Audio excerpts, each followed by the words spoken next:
नया साल है, नूतन वर्ष अभिनंदन के हिसाब से मैं गया था और मैंने सवेरे भी वहाँ पर यही कहा कि मैं उनसे उम्र से बड़ा हूँ, इसलिए महाराष्ट्र में चुनाव में उनको शुभेच्छा देने के लिए गया और वो पद से मेरे से बड़े हैं, इसलिए मैं भी अपने लिए शुभेच्छा लेने के लिए उनके पास गया। और मैं बाहर आने के बाद में भी जो बातें मैं पहले कह रहा था वही कह रहा हूँ, उसमें कोई बदलाव नहीं ना। सर, आपकी बाइट के बाद फडणवीस सर ने भी ये कहा है कि हम आपको मना देंगे। तो देखिए, भारतीय जनता पार्टी का कोई भी नेता यही कहेगा कि हम मना रहे हैं, उनका वो काम है। और भारतीय जनता पार्टी के नेताओं के बारे में मैंने पहले कहा कि भारतीय जनता पार्टी के नेता कोई भी कार्यकर्ता के विषय को इतना लाइटली लेते नहीं है, क्योंकि कार्यकर्ता बनाने के लिए बहुत समय लगता है, सालों साल लग जाते हैं। और यही तो हमारी पार्टी की खूबसूरती है। गलतियां तो होती है ना, हमसे भी गलती होती होगी, किसी से भी हम मानव जीवन में जीते हैं, तो गलतियां तो होती है, गलतियों को सुधार कर आगे बढ़ना चाहिए। तो सर, आप चुनाव मैदान में उतर रहे हैं, ये कंफर्म है? अब पार्टी की तरफ से कोई ऐसी बातचीत आपकी नहीं हुई, क्योंकि जो आ रहा है कि देवेंद्र जी आपको मनाने के लिए आज मिले थे। जी हाँ, न देवेंद्र जी देखिए बहुत बड़े, आज वो भले उप मुख्यमंत्री है, लेकिन हमारे लिए तो मुख्यमंत्री ही है, महाराष्ट्र के नेता है वो, इसलिए वो मेरे घर पर आए, ये मुझे ठीक नहीं लगा, इसलिए मैंने कहा कि आप मत आइए, मैं आऊँगा और मैं जाकर मिलकर आया उनको। रहे कि अगर गोपाल शेट्टी जी चुनाव मैदान में उतरते हैं तो शायद उन्हें रोकने के लिए ईडी जैसी को भी आपके पीछे लगा सकते हैं, तो क्या इसके लिए क्या करेंगे गोपाल जी? क्योंकि लोगों के सवाल ये जनता के हैं और सबके सवाल हैं।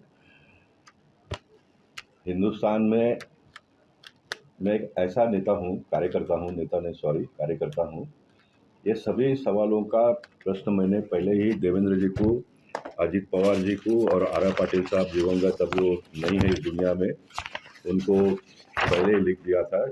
ये देखिए, ये देवेंद्र फडणवीस जी को लेटर लिखा है 29/4/2024 को, 29/4।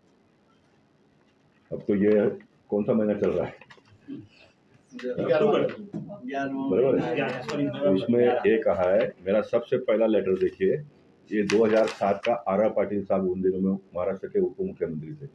कोई राष्ट्रवादी के एक कार्यकर्ता ने आरोप लगाया मेरे और योगेश सागरी के ऊपर, तो मैंने उनको बोला मेरी सारी संपत्ति का जांच करो, कार्रवाई करो और मुझ पर कार्रवाई करो। फिर 2013 में फिर मैंने लिखा, 2013 में फिर अजित पवार साहब को लिखा। सुनील राणे जी यहाँ पर बोरली में आए, तब बाहर के उम्मीदवारों के बारे में जो मेरा मुद्दा है या कहीं पर भी, वो इसलिए कि सालों साल सब हम लोग साथ में काम करते तो एक दूसरे को जानते हैं। उन्होंने कुछ इस प्रकार की बातें किसकी सुनकर कहने लगे, तो उनको भी मैंने कॉपी भेज दिया, उनको भी मैंने कॉपी भेजा। और इस तीनों लेटर के ऊपर एक लेटर लगाकर देवेंद्र फडणवीस जी को मैंने लिखा है कि मेरे सारे संपत्ति का जांच करो, सारा जब्त कर लो, और जब्त ही नहीं तो फिर मुझ पर कार्रवाई भी करो। जब्त करने से तो नहीं होता है ना, जब्त तो गलत माल है तो छप जाना ही चाहिए, है ना, लेकिन उसके ऊपर कार्रवाई भी होना चाहिए, ये मैंने कहा है। इसलिए मुझे ईडी बीडी का, विपक्ष के लोग कहते हैं ना, अभी तक बाकी और कहीं से आवाज़ आई नहीं, विपक्ष तो काम है ना कहने का। मुझे लगता है कि विपक्ष ने मेरे बारे में इतना चिंता की, ये भी मेरे लिए अच्छी बात है। तो लगता है कि सारे लोग मेरे साथ में हैं, सारे लोग मेरे साथ में हैं। सर, अमित शाह जी की बड़ी रैली एक होने वाली है साप्ताहिक मैदान में, उसको लेकर के क्या?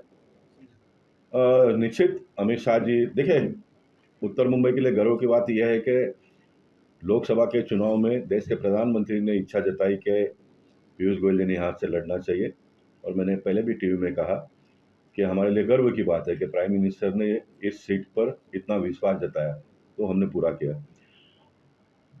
अमित शाह जी 9 तारीख को आने वाले हैं, मैं सारे जनता से निवेदन करूंगा कि उनका हम स्वागत करेंगे।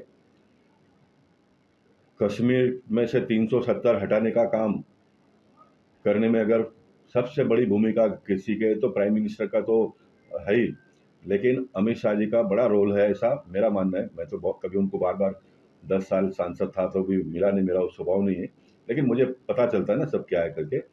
और ऐसे अमित शाह जी यहाँ पर सभा के लिए आते हैं, तो हमारा ये फर्ज बनता है कि हम उनका स्वागत करें, उनका अच्छे ढंग से स्वागत करेंगे।